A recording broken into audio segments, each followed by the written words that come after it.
Président de la Chambre des conseillers, Monsieur le chef du gouvernement, Mesdames et Messieurs les parlementaires, Mesdames et Messieurs les ministres, Madame, Monsieur les ambassadeurs, chers amis, à l'heure de m'exprimer devant vous, je mesure combien la venue s'inscrit dans une histoire séculaire qui a tissé entre nos deux nations une véritable communauté de destin, un dialogue qui remonte à la nuit des mémoires. Impossible de citer toutes les ambassades envoyées de part et d'autre de la Méditerranée depuis la Renaissance, les traités signés, les récits d'exploration, les romances entrecroisées, comme ce corsaire de Salé, Abdallah Ben Aïcha, qui fut envoyé à Versailles pour demander la main de la fille du roi Soleil, ou de ce récit du lettré Idriss Al-Amraoui, qui rapporta au sultan Mohamed IV son témoignage de la France de 1860. Il y eut ces ambassades, avec leurs longues palabres, autour des questions de commerce et de sécurité des mers. Mais ce furent des artistes qui posèrent à coup sûr sur le Maroc le regard le plus passionné. Delacroix, Matisse, Majorelle et toute la cohorte des peintres et écrivains voyageurs qui abordèrent toujours le Maroc avec respect, avec admiration.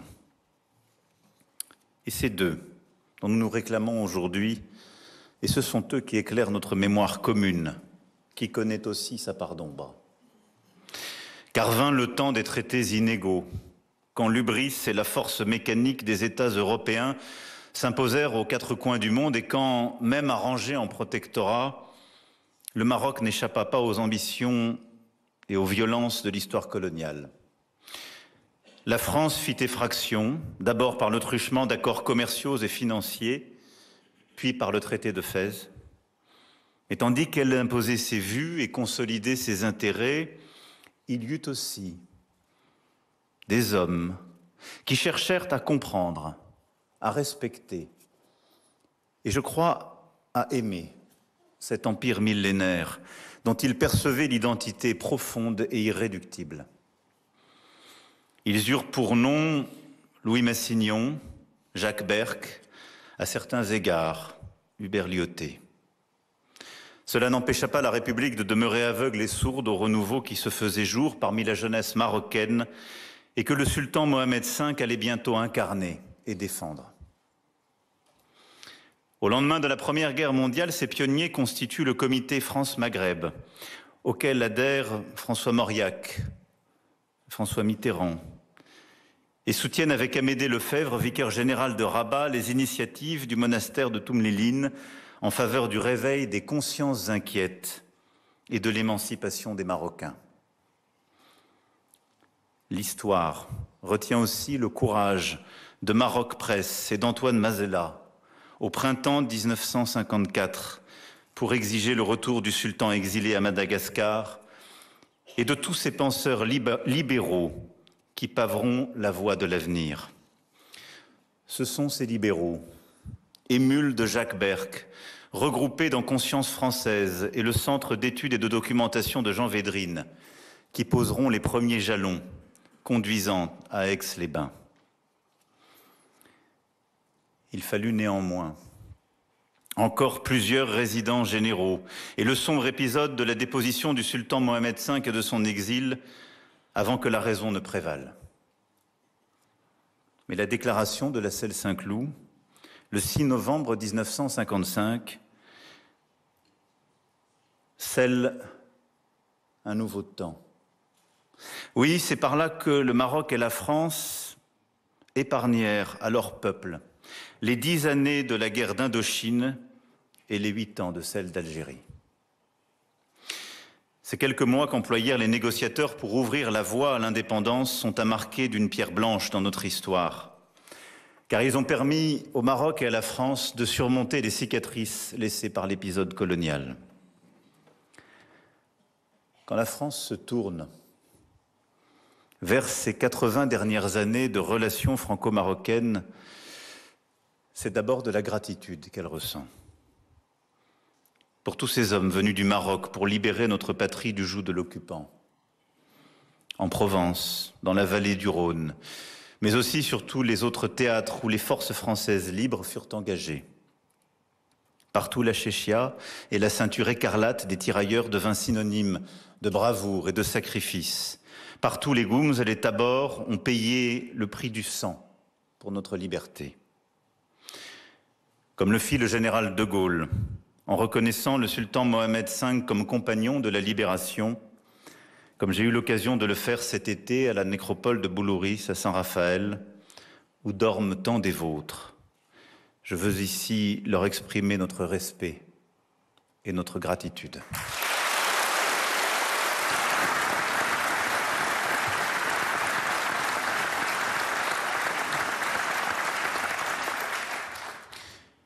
Il y eut le temps du sang versé, le temps des héros et de la guerre. Il y eut ensuite celui des forces vives de la paix.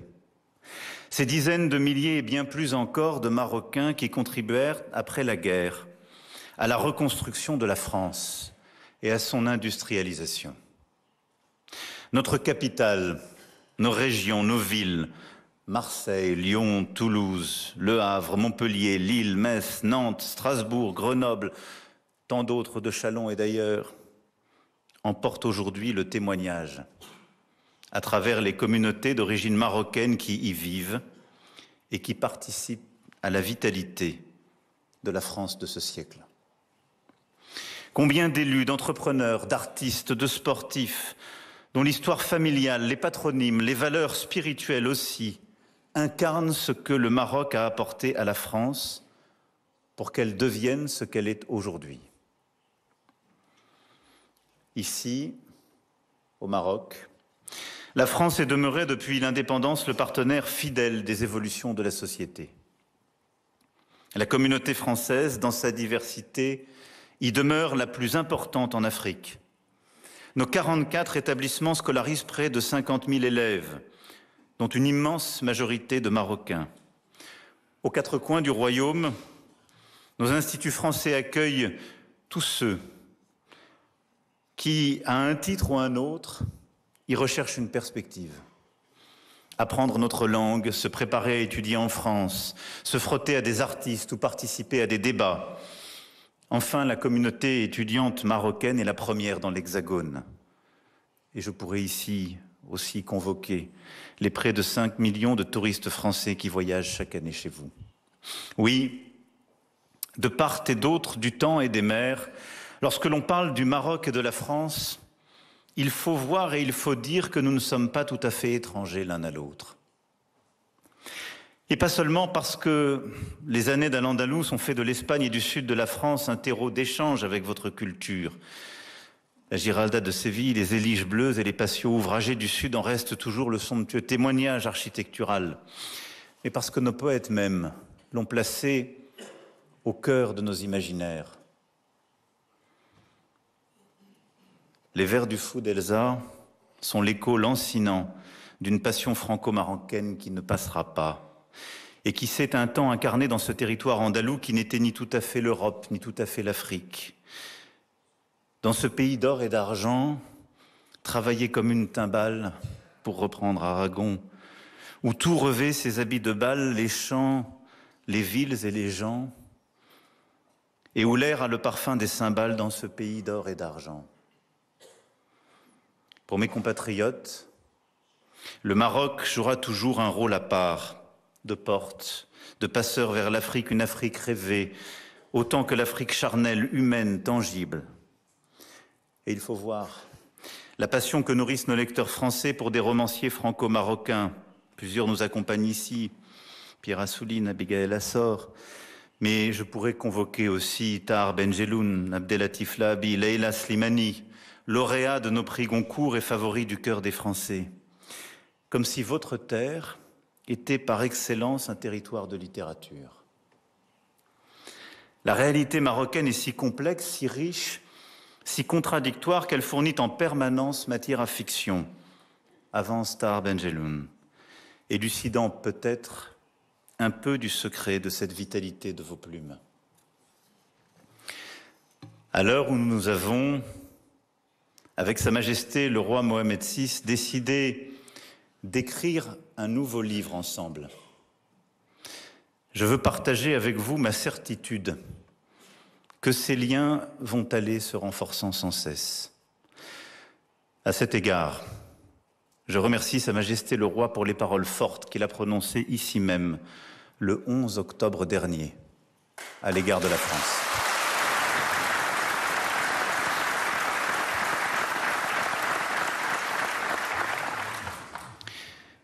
Parmi les plus anciennes monarchies du monde, le Royaume du Maroc avance avec confiance, cette confiance qu'il a en lui-même et qu'il porte en son roi.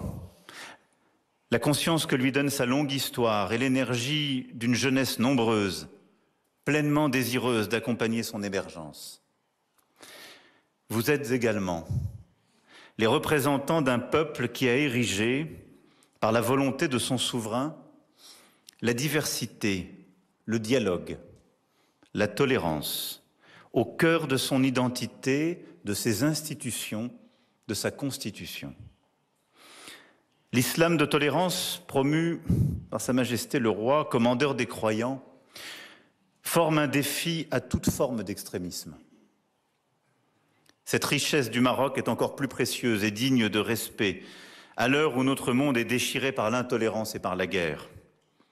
Ce sont là des valeurs que la France partage profondément, qu'elle s'efforce de promouvoir comme pilier historique de l'Union européenne, en acteur déterminé sur la scène internationale, mais aussi en demeurant un creuset de l'innovation technologique, intellectuelle, artistique, grâce et avec tous ceux qui l'ont faite et tous ceux qui la font vivre.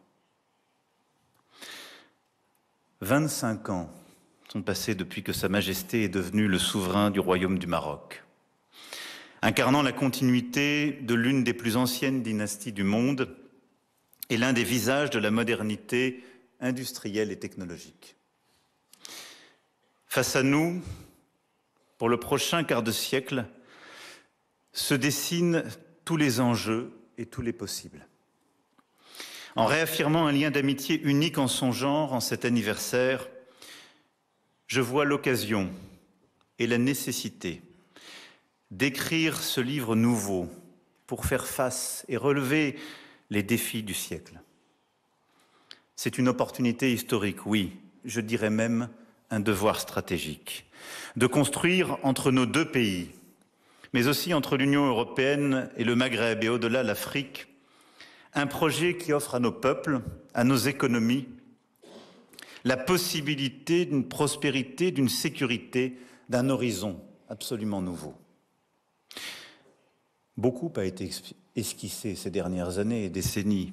Remède, l'Union pour la Méditerranée, pour ne citer que quelques-unes de ces initiatives. Mais force est de constater que les fruits n'ont pas pleinement suivi la promesse donnée par les premières fleurs, en raison des troubles en Méditerranée orientale, de ce qui s'est passé en Libye, de ses conséquences au Sahel et au Maghreb. C'est pourquoi le temps qui s'ouvre est porteur tout à la fois de responsabilité et d'espoir nouveau. Le Maroc et la France ont aujourd'hui vocation à jeter les fondations d'un partenariat d'exception renforcé entre nos deux pays et proposer aux générations des 25 prochaines années ce nouveau livre lucide, lucide sur le passé, mais tourné vers l'avenir. Bien sûr, ce doit être avant tout un espace ordonné, dont chacun des partenaires accepte d'être le garant, avec respect et engagement. Je pense à l'immigration illégale et à la nécessité d'une coopération naturelle et fluide en matière consulaire. Chacun voit bien que cette question est aussi une question de confiance réciproque. Elle constitue pour beaucoup de Français une attente des plus fortes. Nous avons besoin de davantage encore de résultats. Je pense aussi à notre partenariat en matière de sécurité, de lutte contre les trafics de toute nature qui minent nos sociétés et menacent nos États. Lutte contre le terrorisme aussi, qui doit continuer de nous unir inlassablement. Lutte contre la criminalité organisée et en particulier contre le narcotrafic qui gangrène nos territoires et nécessite une coopération judiciaire très étroite et encore plus rapide. Oui, ensemble, notre responsabilité est de bâtir un espace maîtrisé de sécurité et de sûreté. Ce sont aussi ces actions qui permettent ce partenariat d'exception qui gagnerait à être plus ouvert pour étudier, pour travailler quelques jours, quelques mois, quelques années, pour tisser et maintenir des liens, un espace où, sur la base d'un cadre clair, ambitieux, fondé sur nos règles respectives, la mobilité des femmes et des hommes, comme celle des marchandises ou des capitaux, peut permettre aux idées, aux projets, aux talents de circuler intensément. Ce doit être l'occasion de redonner à la Méditerranée sa véritable vocation de trait d'union. Et ne rien faire, ne rien imaginer, se donner pour seule ambition de colmater au jour le jour les flux humains qui nous dépassent, reviendrait à nous résigner à subir notre avenir dans une position passive. Ce n'est pas l'avenir que je veux pour la France, parce que la France n'a jamais été aussi grande que quand elle a rêvé, imaginé plus grand qu'elle-même. Et cette vision, je sais que le Maroc la partage avec notre pays. La France a également toujours été aux côtés du Maroc pour accompagner sa dynamique de développement économique et social. J'évoquais l'éducation, l'enseignement supérieur, mais je songe aussi aux très nombreuses entreprises françaises qui ont cru au Maroc et font aujourd'hui de la France le premier investisseur étranger, ainsi qu'un créateur d'emplois qualifiés, importants et croissants. Je songe à l'Agence française de développement, dont le Maroc est le premier partenaire dans le monde, et dont la stratégie s'aligne parfaitement sur votre nouveau modèle de développement. Je songe aux magnifiques projets pour lesquels vous avez honoré la France de votre confiance, comme le développement marocain du TGV, que nous poursuivrons donc ensemble, et c'est une immense fierté pour nous. Je songe aussi à notre vision des industries culturelles et créatives et l'ambition que nous avons en commun d'en faire un élément central d'attractivité, mais aussi d'employabilité pour nos jeunesses. Je me réjouis demain de pouvoir l'illustrer à l'occasion de plusieurs échanges, et cet après-midi avec des acteurs du secteur du jeu vidéo, échange durant lequel nous lancerons un programme de formation des professionnels soutenu par l'école ISAR dans la perspective de la cité du jeu vidéo dont veut se doter le Maroc. Je pourrais citer là à peu près tous les secteurs, les infrastructures, l'énergie, tous les secteurs qui font la ville durable, celui du traitement des eaux, du traitement des déchets, en effet, de l'éducation, de l'enseignement supérieur, tout concourt à ce que nos sociétés, nos jeunesses, nos entreprises fassent encore davantage. S'il est, permettez-moi simplement cette remarque, s'il est un domaine où nous persistons à nous opposer, c'est uniquement le football.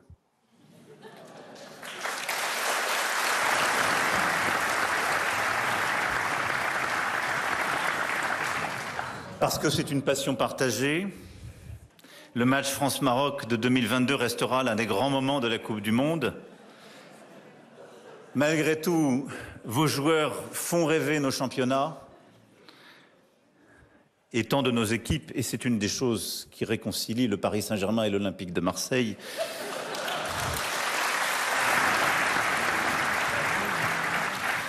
Et je souhaite que l'accueil de la Coupe du Monde par le Maroc en 2030 soit le succès auquel nous sommes impatients de participer et nous offre une fois encore tant de moments d'émotion.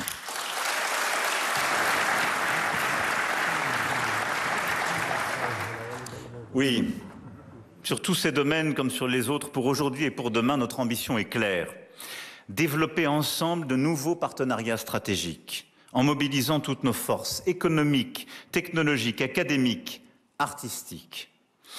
Bien sûr pour faire mieux encore qu'hier, mais aussi parce que j'ai la conviction que renforcer notre communauté de destin dans les domaines essentiels contribuera à nous conserver de part et d'autre de la Méditerranée la maîtrise de l'avenir. Les temps l'exigent et les défis auxquels nos deux pays sont confrontés sur une scène internationale en voie de transformation accélérée aussi. Vous savez comme moi qu'il n'y aura pas d'avenir pour nos enfants si nous ne parvenons pas à réussir la transition énergétique et à endiguer le réchauffement climatique. Personne n'est épargné, ni votre peuple, ni le mien. À Paris, en 2015, comme à Marrakech l'année suivante, à travers l'organisation des COP 21 et 22, nos deux nations ont joué un rôle marquant sur la scène internationale. Et c'est ce même engagement que nous poursuivrons. Mais je veux ici saluer l'action résolue qui est la vôtre sur la question de l'eau et de l'adaptation. Je crois que peu de pays ont relevé ce défi avec autant d'ardeur, d'innovation. Et des autoroutes de l'eau, et nous sommes fiers d'être l'un de vos partenaires dans cette politique inédite, aux politiques de dessalement de vos villes, pour faire face aux défis de l'agriculture comme à ceux de villes de plus en plus grandes qui doivent accueillir de nouveaux habitants et plus de jeunesse, l'accès à l'eau potable, l'accès à l'irrigation durable est indispensable. Et le Maroc, à ce titre, a beaucoup à apprendre au reste du monde. Et c'est pourquoi je souhaite que les autoroutes de l'eau soient au cœur du One Water Summit qui sera organisé en fin d'année et que nous puissions vous accompagner sur ce chemin d'adaptation et de souveraineté inédit. Dans le domaine de l'énergie, le Maroc dispose de ressources uniques, d'une longue tradition de grands projets hydroélectriques qui remontent à feu Sa Majesté Hassan II. Déjà riche de fermes solaires, d'éoliennes parmi les plus grandes d'Afrique, votre pays a posé le cadre qui lui permettra bientôt de devenir un acteur majeur du renouvelable, qu'il s'agisse des électrons ou de l'hydrogène vert. J'ai la conviction que vous saurez non seulement réussir la décarbonation de votre consommation domestique et industrielle, mais proposer de manière complémentaire un approvisionnement de proximité stable et sûr à notre Europe. Oui, je suis convaincu que l'avenir de la Méditerranée s'écrira aussi par ces corridors de l'hydrogène vert et ces corridors électriques qui vont lier nos deux pays. Et ces routes nouvelles que nous sommes en train de bâtir sont des axes décisifs de croissance de part et d'autre de la Méditerranée. Voilà une clé essentielle de notre compétitivité. Et depuis le début de ce siècle, les accords de libre-échange ont favorisé une intégration très avancée de nos économies, dont les bénéfices multiplient. Elle a notamment permis, à travers la colocalisation de filières industrielles critiques, de faire du Maroc une plateforme de production efficace et complémentaire pour l'industrie française et européenne. Dans la nouvelle étape de la mondialisation que nous vivons depuis la crise sanitaire, et alors que les politiques non coopératives de certains acteurs internationaux risquent de se renforcer dans les années à venir, l'intégration de nos chaînes de valeur est un levier majeur de notre compétitivité. Et il y a, pour la France, mais plus largement pour l'Europe, à continuer de penser de manière durable l'intégration des chaînes de valeur entre l'Europe et l'Afrique. C'est la clé pour résister aux politiques de plus en plus agressives d'autres grands espaces géopolitiques, aux politiques tarifaires nouvelles et à la fragmentation du commerce international que d'aucuns ont de facto déjà décidé. Ces bases de coopération doivent être claires, rationnelles, durables et justes. Pour les entreprises françaises, cela consiste à faire avec le Maroc, selon une logique mutuellement bénéfique qui prend en compte les mutations profondes des industries et des services. Ces secteurs stratégiques seront au cœur des rencontres entrepreneuriales Maroc-France que je clôturerai cet après-midi et je me réjouis des très nombreux projets que nous nous apprêtons à lancer ensemble et des nouvelles signatures d'accords au-delà des 22 d'hier soir que nous signerons. De part et d'autre de la Méditerranée, nous sommes bien conscients que le capital humain sera le principal marqueur de notre capacité à relever tous ces défis. C'est la raison pour laquelle les questions d'éducation, de formation professionnelle, d'enseignement supérieur figurent au premier rang des politiques publiques de nos États. Le Maroc et la France s'inscrivent à cet égard dans une francophonie ambitieuse, celle que nous avons célébrée récemment à Villers-Cotterêts et qui constitue une opportunité supplémentaire pour nos deux jeunesses de développement dans cet espace francophone unique. Plus de 320 millions de locuteurs aujourd'hui, 500 millions à l'horizon 2050. Mais nous faisons face à un enjeu d'échelle, car ces priorités sont aussi celles des grands acteurs mondiaux qui entendent prendre ou garder la main sur les technologies les plus avancées, qui ont des marchés intérieurs considérables et qui n'ont aucune raison de faire de cadeaux ni à l'Europe, ni à l'Afrique, ni au Maroc, ni à la France. C'est pourquoi, si nous voulons relever tous les défis que je viens d'évoquer, celui de la compétitivité, de l'intégration énergétique, du numérique, de la capacité de recherche aussi dans les domaines cruciaux, comme celui de l'intelligence artificielle, il nous faut drastiquement investir dans la formation. Développer partout nos systèmes éducatifs et leurs échanges, et former sur tous les domaines critiques. Nous avons décidé, lors de cette visite, d'aller beaucoup plus loin en la matière et de nouer de nouveaux partenariats académiques. Pour les métiers de l'industrie, de la santé, du numérique, mais aussi pour ceux de l'agriculture, indispensables à la sécurité alimentaire de nos pays et du continent. Sur chacun de ces domaines, savoir former des talents, savoir les faire voyager, puis les conserver, est un défi essentiel pour nous. C'est pourquoi ce partenariat d'avenir doit être respectueux, exigeant, mais il est indispensable pour nos jeunesses. Dans le même temps, nous devons également jeter les bases d'une circulation naturelle des personnes afin de faire bien davantage ensemble en matière de recherche, de projets, de création d'entreprises, comme autant d'opportunités offertes à ces talents.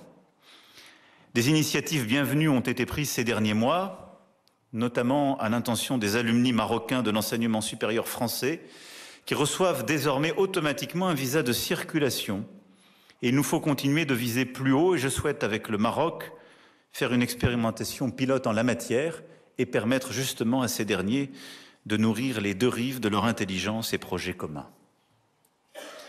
L'histoire, la langue, les fondamentaux posés ensemble depuis des siècles constituent autant d'atouts pour réussir quelque chose de singulier qui puisse constituer une espérance pour les générations qui viennent. Car il nous faut être honnêtes avec nous-mêmes, si nous ne nous plaçons pas sur ce terrain, celui d'un cadre d'ambition assumé, attractif et maîtrisé pour notre jeunesse, nous subirons, l'un comme l'autre, les effets déstructurants des sirènes d'autres pays, de grands acteurs de l'économie mondiale qui viendront écrémer nos ressources, éroder notre intimité, essouffler notre partenariat en offrant à nos forces vives des perspectives que nous n'aurions pas su tracer. Ce que j'appelle de mes vœux, dans tous les domaines que je viens d'évoquer, c'est bien ce prochain livre de notre relation, pour reprendre les mots de Sa Majesté le Roi hier, qui n'hésite pas aussi à bousculer les acquis et les cadres classiques pour porter le plus d'ambition possible. Car je crois qu'au-delà de nos deux pays, ce nouveau livre emporte aussi la possibilité d'écrire une nouvelle page de l'avenir et du développement du continent africain. Oui, tout au long des décennies passées, le Maroc et la France sont demeurés des alliés fidèles dans les temps troublés. Et jamais la France n'a manqué au Maroc sur toutes les questions existentielles auxquelles il a fait face. Et je pense, bien sûr, en premier lieu, au Sahara occidental, à propos duquel j'ai souhaité, au nom de la France, préciser ma vision en m'adressant à Sa Majesté le roi Mohamed VI le 30 juillet dernier. Et je le réaffirme ici devant vous. Pour la France, le présent et l'avenir de ce territoire s'inscrivent dans le cadre de la souveraineté marocaine.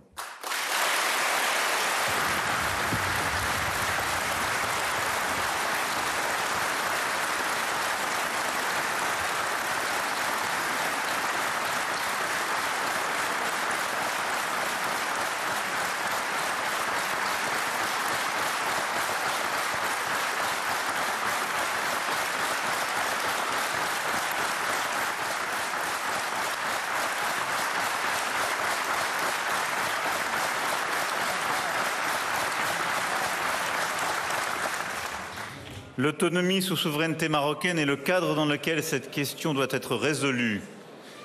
Et le plan d'autonomie de 2007 constitue la seule base pour parvenir à une solution politique juste, durable et négociée conformément aux résolutions du Conseil de sécurité des Nations Unies. Oui, ancrée dans l'histoire, respectueuse des réalités et prometteuse pour l'avenir, cette position est celle que la France mettra en œuvre pour accompagner le Maroc dans les instances internationales.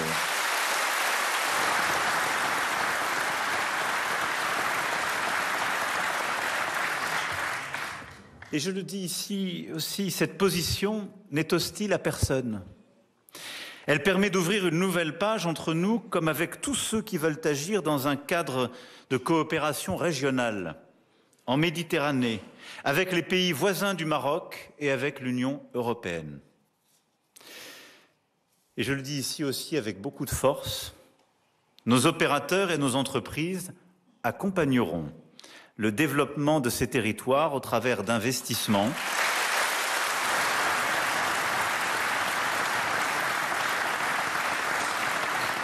d'initiatives durables et solidaires au bénéfice des populations locales.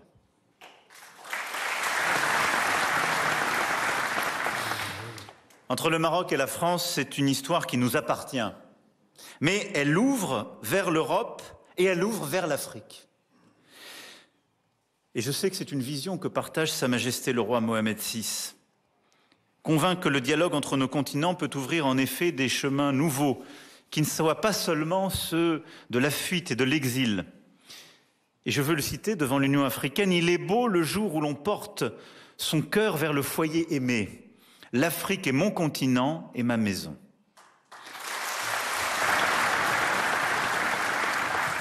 Et c'est pourquoi ce partenariat euro-africain est celui que nous voulons renforcer, celui auquel je crois profondément.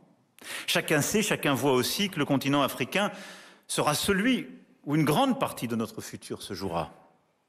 Avec l'Afrique, parce que les lunettes d'hier sont dépassées, nous sommes engagés dans un renouveau de notre relation avec les peuples, avec les États. Et le Maroc, par sa géographie, par son histoire, par sa culture, par la vision de ses souverains, affirme depuis longtemps sa vocation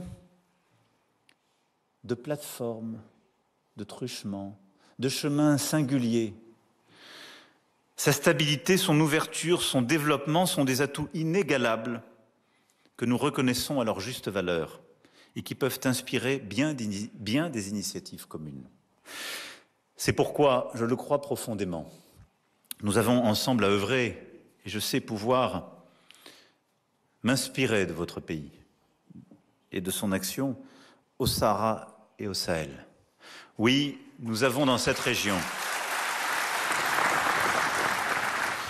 nous avons besoin dans cette région d'une stabilité respectueuse des peuples, de projets de développement pour la jeunesse de celle-ci, qui seule permettra non seulement la stabilité, mais de mettre fin aux routes des trafics et de la misère, qui du golfe de Guinée à la Libye sont ceux qui font souffrir le continent africain et le continent européen.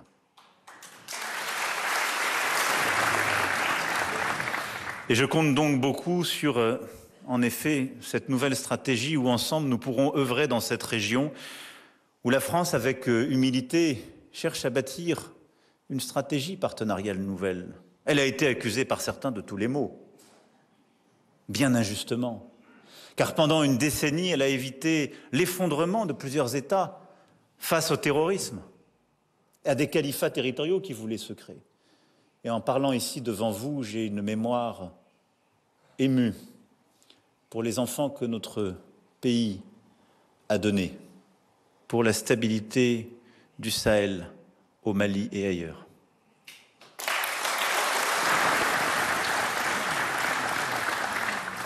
Oui, ce nouveau partenariat avec l'Afrique, par sa jeunesse, est celui que nous voulons construire ensemble.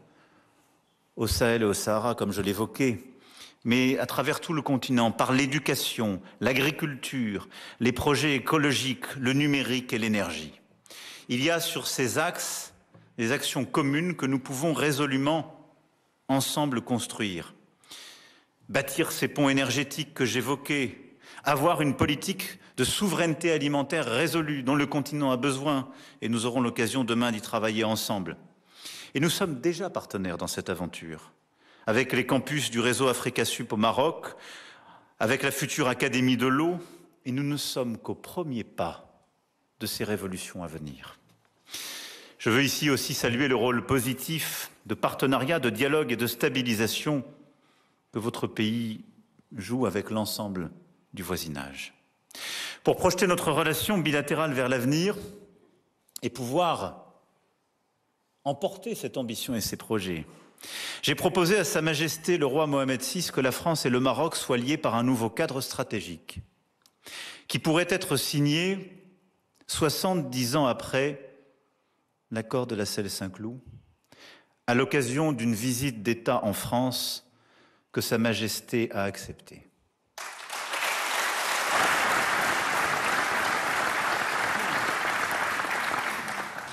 Avec Sa Majesté, nous nommerons sans tarder un comité de suivi paritaire qui sera chargé de nous remettre des propositions en ce sens dès le premier trimestre 2025, afin d'en dessiner les contours. Le Royaume du Maroc serait ainsi le premier pays hors de l'Union européenne avec lequel nous nous engagerions aussi intensément.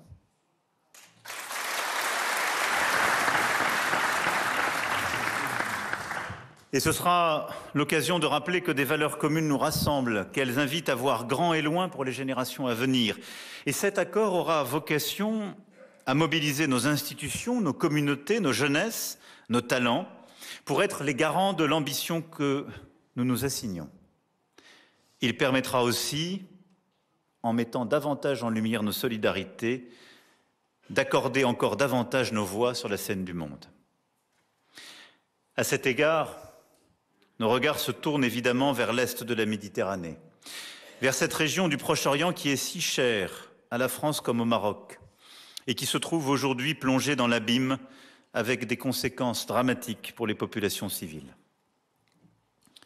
Le 7 octobre 2023 a constitué une attaque d'une barbarie particulièrement atroce perpétuée par le Hamas contre Israël et son peuple.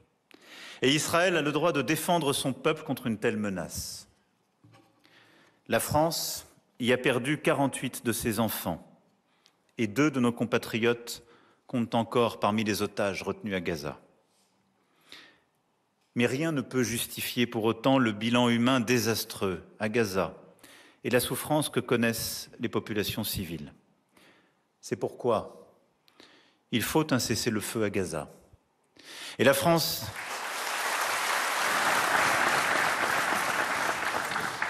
n'a eu de cesse de le demander depuis novembre dernier, un cessez-le-feu pour libérer les otages, pour protéger les populations et permettre enfin à l'aide humanitaire de parvenir dans la bande de Gaza.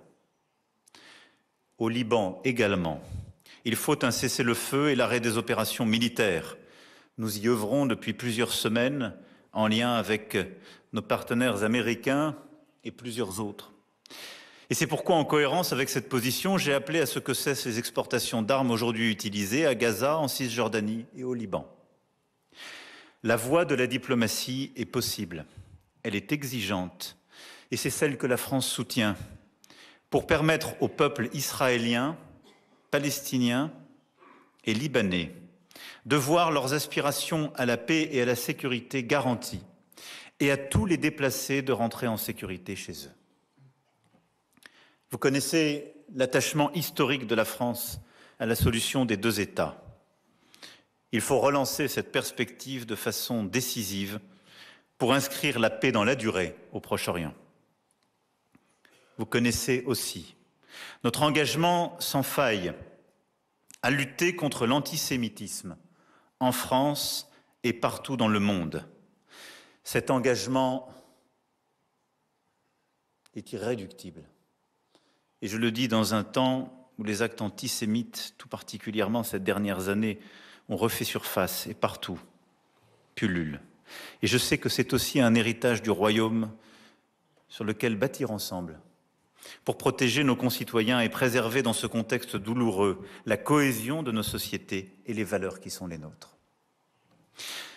Sur cet enjeu, le Maroc a beaucoup à apporter. Je souhaite ici encore rendre hommage à l'action de Sa Majesté le roi Mohamed VI, également président du comité Al-Quds, et à son investissement personnel pour apporter l'aide humanitaire urgente aux populations palestiniennes et libanaises qui en ont aujourd'hui le plus besoin.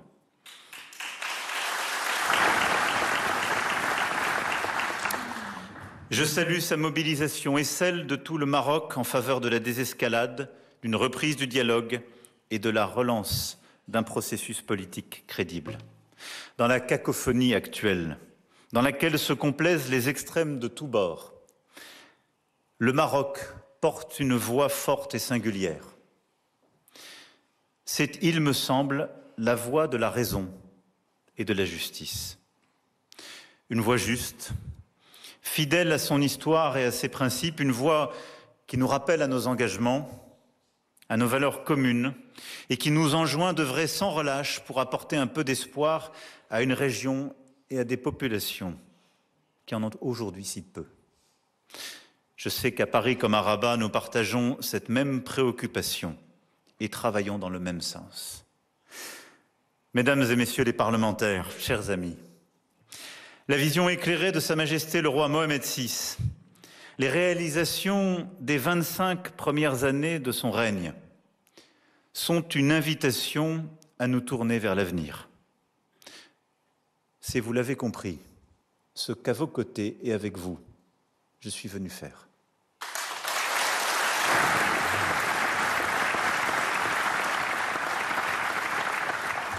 Alors puisse cette visite d'État marquer l'ouverture de ce nouveau livre dans notre longue histoire partagée, qui permettra à nos deux nations d'avancer avec détermination dans ce siècle incertain, mais qui a besoin de la richesse de notre amitié. Puissions-nous être à la hauteur de cette ambition, fort de notre histoire et pour nos jeunesses. Vive le Royaume du Maroc et vive la France!